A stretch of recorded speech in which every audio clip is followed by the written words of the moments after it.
kanino ba ang batas na sinasabi nila? Para kanino ba ang batas na nilikha? Ang batas nga ba ay para sa lahat o para lamang sa mga taong maraming pera? Tila ba ang batas natin ay bulag sa mga taong mayroong kapangyarihan, nagbibingi-bingihan, nagmamaang-maangan ang batas sa tulad niyang makasalanan. Okay, magandang araw Pilipinas. Sa araw pong ito ay pag-uusapan po natin ito pong si Bato de la Rosa at maging itong si Robin Padilla. Ayon po sa ating napanood, ayon sa mga balita, nawala si Bato de la Rosa at ang huli at ang nakitang kasama dito ni Bato de la Rosa ay walang iba kundi yung kaalyado niya, kakampi niya o pareho niyang aso na alagad ng isang masasabi nating mamamatay tao na si Rodrigo Roa Duterte. Magkasama sila. At syempre dahil magkasama sila, nung nawala si Robin Padilla, nawala itong si Bato de la Rosa. Ngayon, maraming mga naririnig tayo magmula sa ilang mga personalidad, lalong-lalo na sa hanay ng NBI, sa hanay ng DILG o ng hepe ng kapulisan. Iba-iba yung kanilang mga nagiging testimonya, maging ng pinuno ng security ng Senado. Iba-iba, para bagang pinagpapasapasahan nila at para bang yung kasalanan o yung pagkakamali ay kanilang dinidribble. Pinapasa kung kani-kanino, sasabihin ng isa ang may mali si ganito, sasabihin ng isa ang may mali si ganyan. Pero ganun pa man, sa totoo lang, para sa akin, nakakalungkot isipin na pinoprotektahan ng bagong liderato ng Senado ngayon si Bato de la Rosa. Pero hindi nila pinotektahan yung magiging image o yung image ng Senado. Hindi nila pinotektahan kung ano ba ang kahihinatnan. Hindi nila inisip kung ano ba ang mangyayari kung sakaling itong si Bato de la Rosa kasama si Robin Padilla na tumatakas. At ang nakakatawa pa dito, mabuti pa yung media na monitor nila kung nasaan, kung sino yung kasama, saan pumunta itong si Robin Padilla at maging si Bato de la Rosa. Samantalang itong ating mga kapulisan sa hanay ng NBI o maging itong Senado, hindi daw nila alam. Pero para sa akin, napaka-imposible. Sa totoo lang, hindi ko alam kung ano ang tingin ng mga senador sa atin, sa ating mga Pilipino. Kasi kung titignan ninyo, para tayong ginagawang tanga. Para bang gustong sabihin ng mga senador sa Senado na okay lang yan, bulahin natin, lokohin natin, laruin natin to, total mga bobo naman yung mga Pilipino. Parang ganun yung dating sa akin. Para bagang kahit lantaran na yung ginagawa nilang panloloko, pilit nilang nililinis yung kanilang mga kamalian sa pamamagitan ng kanilang mga kasinungalingan.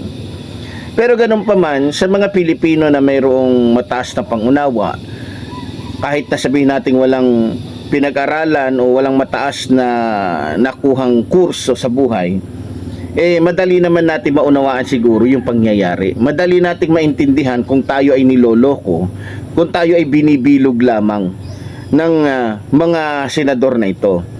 Sa totoo lang mga kababayan, isa din sa nakikita ko, napansin ko lang, etong si Robin Padilla ay talagang sikap na maitago itong si Bato de la Rosa. Sa nakikita ko, kaya siguro ganito to ka desidido o ganun ka active ito si Robin Padilla na iligtas itong kanyang kakampi dahil kung maalala ninyo, may pinangako po siya, may sinabi siya na kung sakaling huhulihin ng ICC o ng Interpol itong si Bato de la Rosa ay isama na siya. So ibig sabihin, willing siya o handa siyang sumama kay Bato de la Rosa kung sakaling aarestohin ito.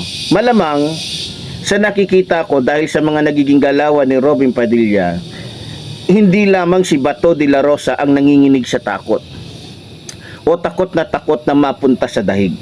Malamang maging itong si Robin Padilla ay takot na takot. Bakit?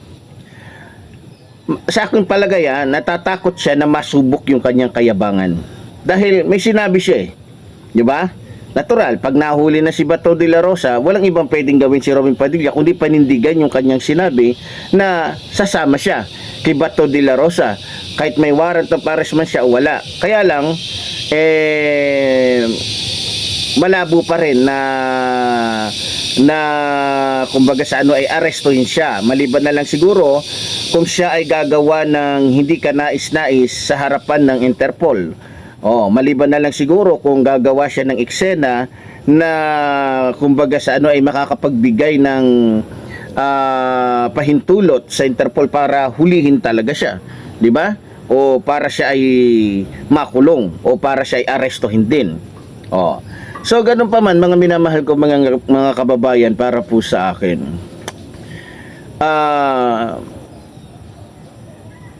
I-straighten ko na po kayo, niloloko lang po tayo. Kasi inamin naman po ng pinaka-leader ng security ng Senado na mista niya. Inamin ng taong ito na minomonitor niya, pero sa pagtakas na ni Bato de la Rosa hindi niya na minonitor. Kasi ba't niya nga i-monitor? Isa nga siya sa naging kasangkapan ni Bato de la Rosa. Kahit po hindi sila umamin o umamin man, kitang-kita po, alam na alam po ng taong bayan na itong lahat ng ito ay talagang sinadya, pinlano. Itong si Cayetano, bagong Senate President, sa totoo lang mga kababayan, ako ay hindi kayang mapaniwala ng taong ito dahil unang-una, kilalang kilala ko po at alam na alam ko po ang estilo nito ni Alan Cayetano, na kung ikukumpara ang pagiging best actor ni Robin Padilla at yung pagiging best actor nito ni Cayetano, ay talagang mukhang mas matatalo pa niya. May papukpuk-pukpuk pa siya at dinidiin niya na itong Senado daw ay inatake, inatake ng mga inutusan daw ng kasi ang nilalabas ni Amy Marcos na balita, ang paninira niya nag-utos daw si Pangulong Ferdinand Marcos Jr. ng ilang ahente ng NBI para sa pilitan daw na arestuhin itong si Bato de la Rosa, may madamay man o may masaktan man. So, masyadong brutal. Parang itong si Amy Marcos ay lumilikha po ng isang istorya na ikagagalit po ng mga Pilipino sa ating mahal na Pangulo. So, ito isang strategy para makakuha po sila ng simpatya mula po sa mga Pilipinong maloloko nila. Pero ganun pa man, mga minamahal ko mga kababayan, tulad doon ng sinasabi ko, sa likod ng kanilang mga ginagawang kasinungalingan, sa likod ng kanilang mga ginagawang katolonggisan, pambubudol sa taong bayan, panloloko sa taong bayan, lahat po ng ito ay mayroon pong hangganan. Lahat po ng ito ay mayroon pong katapusan. At tulad doon ng sinabi ko, sayot sa gusto nila. Sayot sa gusto nila dahil mas marami naman hamak ang mga Pilipino ang nananawagan na panagutin si Bato de la Rosa. Talagang mapipilitan po ang ating gobyerno na isuko ito pong si Bato de la Rosa. So yan po ang nakikita ko mga minamahal ko mga kababayan. So ganun pa man, sinasabi nga nila na ngayon na hindi na naman nila alam kung nasaan si Bato de la Rosa. Sa totoo lang mga kababayan, nagtataka nga ako ano ba tong ibig sabihin nila tungkol dito sa dragnet daw di umano. Ito lang yung nakita kong dragnet na nasa loob na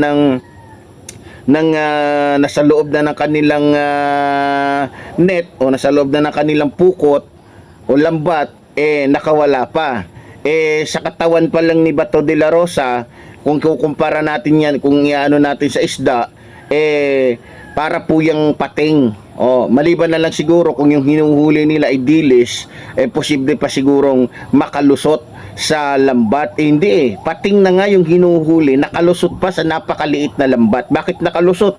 Sinadyang alisin yung lambat para mahuli para hindi mahuli yung pating. So ganun pa man, para sa akin, sa totoo lang napanood ko din yung mga naging reaksyon ni dating Senador Antonio Trillanes. Maging siya po ay hindi lamang po ako maging siya po ay dismayado po dito po kay John Vic Remulla. Biro mo, siya yung inatasan, binigyan na ng mga kasama. Balita ko 10,000 pulis pa nga yung ibinigay para lamang kung tama ko para lamang masiguro na mahuhuli, makikita. Ito yung nakakatawa.